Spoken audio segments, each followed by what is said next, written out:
Right now, tens of millions across Europe and Portugal are in the dark. Metros have stalled, ICUs are on generators, and ATMs are frozen. What snapped our power grid, and how do we stop it from happening next time? When a national power grid fails, the impacts snowball instantly. First, critical services are at risk. ICUs switch to backup generators, but fuel runs dangerously low. In Lisbon, they may need to transfer patients if power isn't restored soon. Rescue operations start immediately. Dozens are trapped in elevators, forced to wait in darkness until emergency teams arrive. Mobility locks down, metros halt, traffic lights go dark, and authorities, they urge people to stay put. An economic freeze sets in, shops close, factories idle, and digital payments crash. Just imagine a nurse racing down a powerless ICU corridor by phone light, or a family stuck between elevator floors, waiting in silence. The social and economic costs? Astronomical, stretching recovery from days into weeks. Right now, investigators are racing to uncover the causes, and each possibility, it demands a different kind of preparation. Let's break down what's being looked at and what we'll need to protect against. One major cause under investigation is called the induced atmospheric vibration.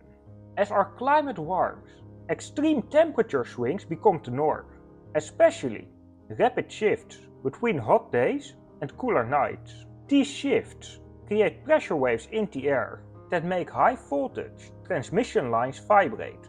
Over hours, this constant flexing weakens the metal with material fatigue, just like bending a paperclip back and forth again and again. Eventually, the line can snap under the stress, causing sudden, cascading failures across the grid. It's a hidden vulnerability that will only grow as climate extremes intensify. Another cause being investigated is fire damage along a key transmission corridor. Near Perpignan, a wildfire weakened a critical part of the grid, damaging towers, lines, and insulators. When even one major line collapses, its neighbors are forced to carry the extra load. If they can't handle the sudden surge, they trip offline too. And the failure quickly cascades from one region to the next. As hotter, drier conditions increase wildfire risk across southern Europe, this vulnerability is becoming a serious long-term threat to the grid stability. The third possible cause gaining traction is cyber-attack speculation. After the outage, rumors of a coordinated attack began spreading online. So far, investigators reported no confirmed breaches. Critical grid control systems, known as SCADA networks, show no unauthorized access or tampering.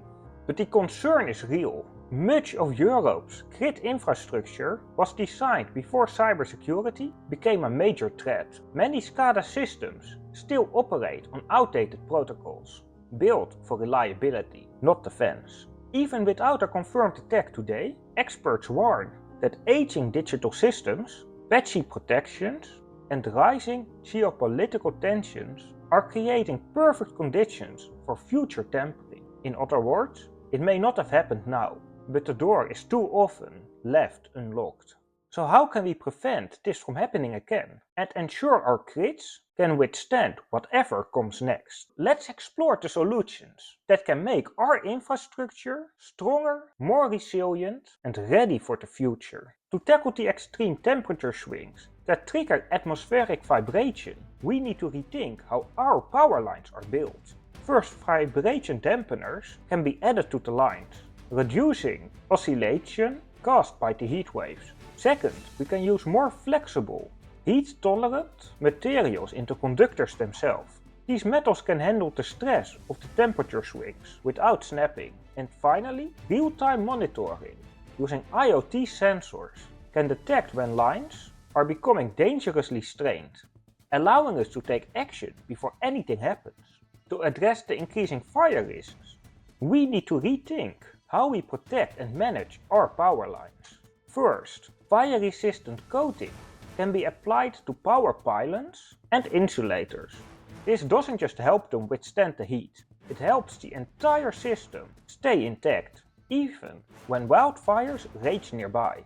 Secondly, autonomous drones are a game changer. These drones can fly over transmission corridors, not only detecting fire risks, but also scanning for vegetation that could fuel the blaze when it happens. By clearing out this overgrowth before it's a problem, we are preventing fires before they even start. And lastly, we need to rethink our infrastructure itself. By designing transmission systems with multiple routes, we ensure that even if one line is compromised, others can take the load. This reduces the chance of cascading blackouts and keeps regions connected, even when disaster strikes. And when it comes to cybersecurity, the power grid is a critical target. We need to strengthen it at every level, starting with the basics. Firstly, we can implement a so-called zero trust approach.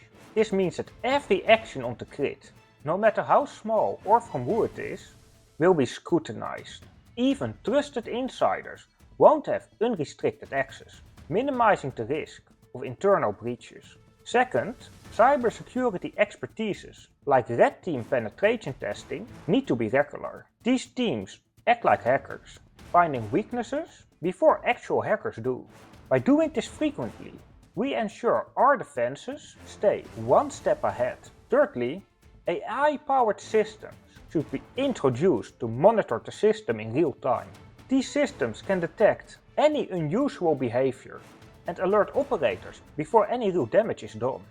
This helps us respond faster and prevent a large crisis from unfolding.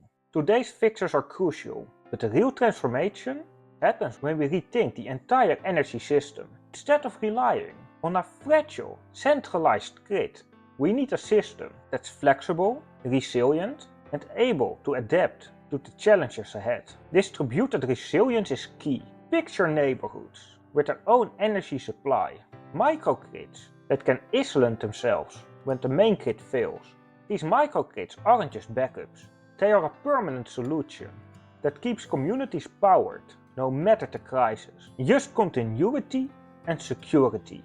Then consider energy as a community resource. Imagine homes, electric vehicles and batteries, not just consuming but sharing. Your solar panels charge your neighbor's electric vehicle. Your home battery supports a local hospital during a storm. These local distributed systems create a web of energy where everyone contributes and benefits. We are already seeing real-world pilots that show this vision is not just possible, but already in motion. In Germany, entire districts are self-sufficient, running off solar and battery systems during grid failures. In California, communities with solar plus storage have stayed powered through wildfires that left entire areas in the dark.